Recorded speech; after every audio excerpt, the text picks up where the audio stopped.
What do you know about a weapon like the seismic bomb? This is probably the first time you've heard of it, as well as the Cuckoo death ray. Throughout history, people have learned to kill their own kind in the most sophisticated ways.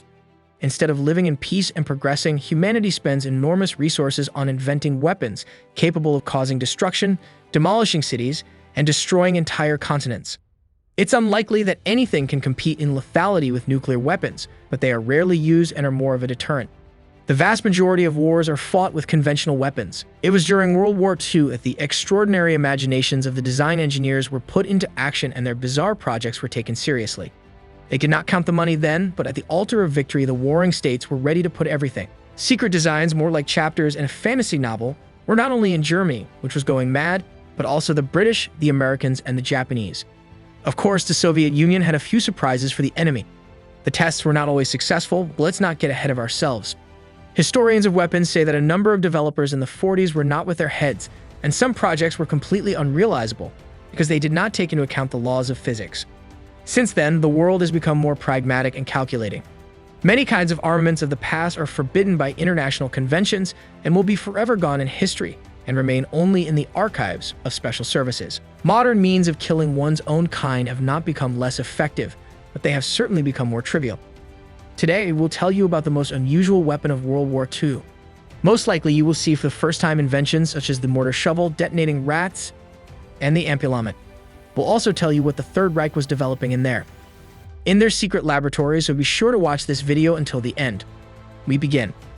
After the surrender of France, Britain moved to equip its agents with experimental weapons. Almost all of the research at the time involved with disguising the bombs as different objects, and if with the idea of hiding an explosive device in a suitcase or even in soap the brain of an ordinary person is ready to put up with, but putting mechanisms inside a rat seems quite abnormal. Scientific departments and secret military laboratories of the British were seriously engaged in stuffing dead rat carcasses with plastic explosives. At first, there were several targets, but then the British Special Operations Directorate decided to scatter the rats near German boiler houses. The logic is as follows. A guard sees a dead rat and, wanting to get rid of the carcass, throws it into the furnace of the boiler room. An important object is damaged by the explosion. Experts say that the operation of the British Secret Services failed. The Germans managed to intercept the container with the rats and detect the explosive devices. Probably those who conducted the examination of the carcasses of the found animals were greatly surprised by their contents. But anyway, the suspicious German counterintelligence officers launched a real rodent hunt and had to waste their efforts in this direction. Thank the British at least for the fact that the rats were dead and the scientists did not dare to experiment with live animals. The Americans went further. Their biologists and engineers developed incendiary bats. That doesn't sound very humane. The United States military wanted to create a bomb in which about 1,000 compartments served as dwellings for Mexican bats equipped with small incendiary charges. Bats are capable of carrying a load much heavier than their own weight and, while hibernating, they don't need to be fed or cared for. Another important feature is that they fly at night and sleep during the day. Weapon developers found these characteristics ideal. Japanese cities had to suffer the invasion of killer bats. The plan was to drop the containers at sunrise from an altitude of 1,500 meters. At the target altitude, a special parachute would be deployed and the doors inside would open to let the bats fly out. The terrible idea was that the Americans planned that the bats would begin to seek shelter in the roofs of houses within a radius of 30 to 60 kilometers. At the right moment, timers would go off and the shells would catch fire, causing an avalanche of fires in hundreds of places at once. Japanese houses at that time were often built of wood and other fire-hazardous materials, and a single bomb could burn down an entire city if the circumstances were right. The density of construction in Japan's largest cities only encouraged this. After a series of successful tests, the project was abandoned. But we should not thank the Americans for deliberately abandoning the project because of its insanity. The United States was focused on building the atomic bomb. Let's move on to the developments of the Japanese technicians who in response dreamed of pleasing the Americans already with their own parcels. The weapon, which its creators called the Fusenbakuden, which translates as fireball, was a balloon filled with hydrogen. Bombs, ballast, and special equipment were attached to the balloon. A special stabilization system allowed the Fusenbakuden, picked up by airstreams, to remain at a predetermined altitude at all times. The Japanese were sharpening their teeth at the United States, and American cities were chosen as the target. After 3 days of flight, the balloon would be over U.S. territory, and at a certain point the bombs would automatically fall down. The first deadly package from the Asians was sent to the United States in November of 1944. In total, the Land of the Rising Sun was not stingy in delivering more than 9,000 incendiary bombs to the enemy, with many of the balloons successfully reached their targets. Balloon fragments and pieces of equipment were found in various parts of America at the time. And if the creators had succeeded in developing the device and rolled it out properly, disaster would have been inevitable in the United States. Still, the idea was abandoned. Military historians say that the American censorship board issued orders not to mention the giant fireballs in the press, and Japanese experts apparently decided that the Fusen Bakuden were not very effective, and their project failed. However, the American atomic bombs that reduced 2 Japanese cities to rubble were no less important in the collapse of the country's unique military development system. They also contributed to Japan's swift exit from the war. Finishing the topic of the use of animals during the war, it is worth saying that the Soviet Union began to prepare dogs bombers in 1924, but a really wide use of 4-legged miners were in the Second World War. Typically, these animals were used against tanks, for which they are literally nicknamed anti-tank dogs. By modern standards, such experiments can hardly be considered humane. But the truth is that Hitler's Germany had to be stopped at any cost, and the dogs did contribute to the victory over fascism. They were trained to rip out the detonator with their teeth when they got under a tank. It is said that it was often almost impossible to get a dog to do this in combat conditions, so the command used a much simpler strategy: just blow the dog up. It is frightening to imagine how the dog handlers felt when they sent their beloved animals on a mission from which they were not destined to return. After all, there is nothing worse than war. There are reports that at a certain point the dogs became so effective that the frightened Germans began to shoot at every dog they saw. There are no exact statistics on their use, but according to some accounts, they blew up at least 300 German tanks.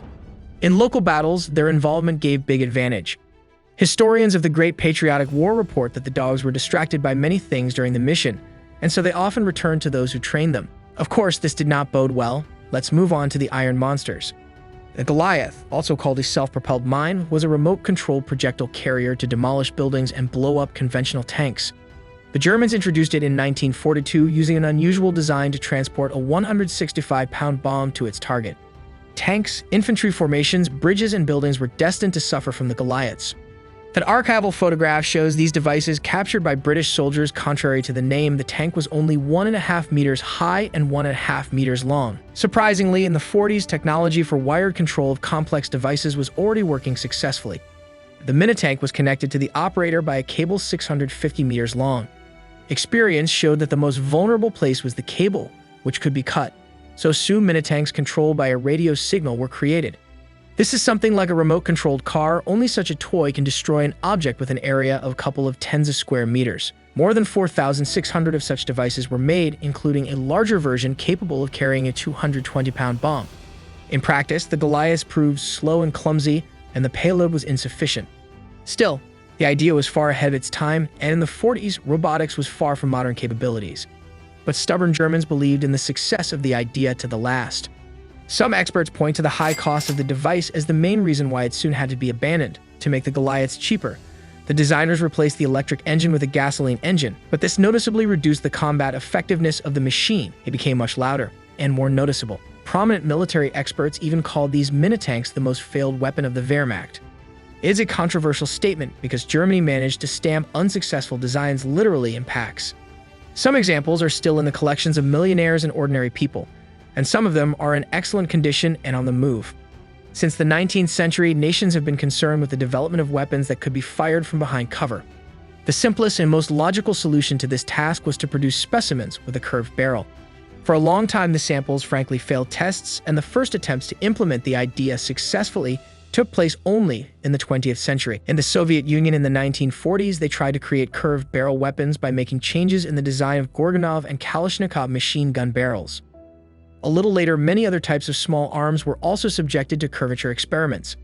It was planned that curved rifles would prove their worth on the fortified lines of docks. However, the project was deemed unsuccessful. This was an excellent weapon race, but in 1943 ammunition of this type was delivered to the army, and in several places it was used in military combat. The ammunition is shrouded in myths. Some claim that the device was invented by residents of the besieged Leningrad who were so exhausted from the terrible hunger that they couldn't throw Molotov cocktails at German vehicles. An ampule on it was actually used and even produced in the besieged Leningrad, but it was developed at the Kirov Plant No. 145 in Moscow. The device was conceived as something between an infantry gun and a rigid machine-mounted flamethrower. In fact, the ampulomet was a small mortar that fired glass or thin-walled metal ampoules with a self-igniting flammable mixture. Despite its impressive caliber of 125 mm, it could be used only in isolated cases and at close ranges. Here is what arms historian and RAS researcher Viktor Sanfarov said about this device. It is difficult to say how effective it was. Besides toxic capsules, the ampoule was also equipped with ammunition of the type Ash-2, in which a capsule with flammable mixture was linked with a miniature detonator. A primitive weapon, of course, but the approach itself surprises. It is not easy to come up with such an idea. Despite its revolutionary nature, the ampulometer was highly unreliable. There were documented incidents in which capsules with fire agent mixture exploded in the barrel, killing the team using this device. By the way, unusual types of military equipment can still be found today. Just look at unmanned aircraft, for example, tiny UAV which weigh only 33 grams and because of their unusually small size are almost impossible to detect. If you're interested in having us make a separate video on unusual weapons of our time, such as robots and drones in service with the superpowers, let us know in the comments. Mortar shovel. At first glance, it might seem like some kind of design error, but no, the gun was approved by the Soviet Research Institute. No. 13 of the People's Commissariat of Arms and a great deal of effort was thrown into its creation.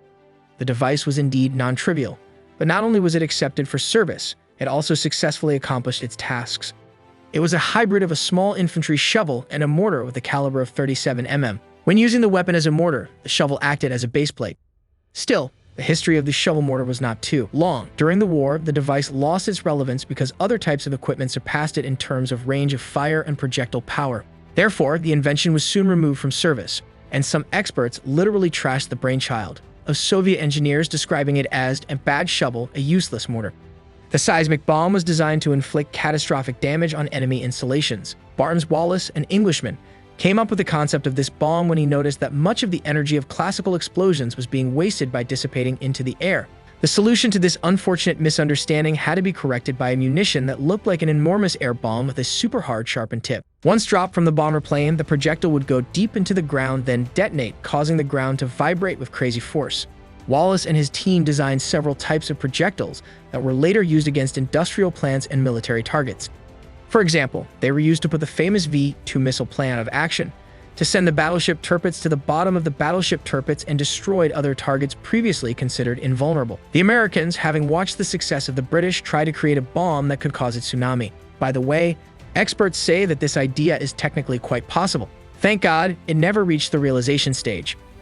One of the most ambitious concepts of Japanese technicians was the Kugo beam, designed to shoot down planes at a distance of hundreds of kilometers. At the very end of World War II, the Americans got their hands on documents, according to which secret development work on this project began in 1939. And while on paper this weapon looked futuristic and formidable, but in practice the Japanese only killed a few rabbits.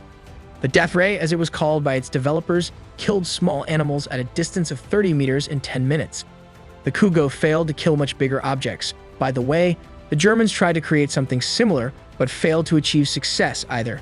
The Fukuryu suicide bombers were part of the Japanese Army's Special Operations Units. 6,000 men were trained to masterfully use diving equipment and handle 5-meter bamboo poles, with 15 kilograms of explosives attached to the end of them. Yes, those were tough times. The lead weights on the diving suits allowed the divers to be confidently on the bottom without fear of surfacing at an unfortunate moment. If they spotted an enemy ship, the Fukuryu had to approach and poke it with a stick. Naturally, they had almost no chance of surviving the explosion. By the way, there were no reports of the actual use of these suicide bombers in combat, except maybe for one case where it was claimed that a U.S. Navy landing ship and its auxiliary vessel had been attacked by kamikaze swimmers. The Germans were building a super cannon, popularly referred to as the weapon of vengeance. It was built right on a hill and was capable of firing artillery across the English Channel, delivering shells straight to London. A second one was built to the east. In tests, the gun showed results half as good as expected. So, during the firing in May, 4-4 the shell reached the range of 88 km, and the tests in July of the same year in July improved the results to 93 km. The construction was carried out under constant raids of the British Air Force. One of such devices even participated in military actions. The efficiency was low, so further production of the gun was abandoned. However, in 1945, Nazi Germany had more serious problems. By the way, one of these super cannons was destroyed by a British pilot who managed to throw a bomb right into the main bunker. All the personnel died at the time, and it was no longer possible to rebuild the gun system. As a result, not a single shell from this gun ever made it to London. It is amazing how sophisticated the thought of German scientists and engineers was in inventing new ways of destroying and enslaving mankind. If they had succeeded in some of their designs, the course of history would have taken an entirely different direction. In the summer of 1942, Hitler received secret designs for the newest super heavy tanks of two types. These were real monsters weighing 1,000 and 1,500 tons. An ordinary Tiger tank, by comparison, weighed only 60 tons. It was more than 42 meters long and had a crew of over 100 men. The shells were so heavy that it was planned to deliver them on special trucks. But it was not really possible to implement the idea. Many unusual developments in the military sphere the Germans carried out in the 30s, so we did not include them in the video about the creation of weapons of World War II. Write in the comments if you want us to make a video about the secret superweapons of the Third Reich in the pre-war era. Nazi Germany dreamed of world domination. The desire to create a weapon capable of destroying targets in the most inaccessible areas led the Germans to work on a project unique in its scale called the Silverbird. The project involved the creation of a hypersonic suborbital space bomber. The author of the idea was Austrian scientist Eugen Senger. The Germans were burning with the dream of reaching the United States with their bombers. The second target was the distant industrial regions of the USSR and the Urals and Siberia, which other missiles could not reach at the time. Development of the Silverbird started before the outbreak of World War II, but design work was temporarily frozen in 1941 because the project did not involve immediate payoff. The weight of the bomb load depended on the flight distance. So, for example, to New York City, the bird had to carry 6 tons of bombs. 3 years later, they tried to reactivate the project, but the necessary resources to continue the development were no longer available. Like many other ambitious ideas of Germany in the 1940s, the project remained only as blueprints on paper. Today's engineers claim that the airplane as it was attempted would not have survived. It would have fallen apart on re-entry. In this video, we have presented many ideas from the developers of World War II weapons. We were particularly attracted by the story of the detonating rats. Even though there was nothing massive about this project, common sense refused to believe that the scientists had actually gone to the trouble of implementing such an amazing solution. Write in your comments which of the developments seemed the most unusual to you. Thank you for watching, and don't forget to subscribe to our channel.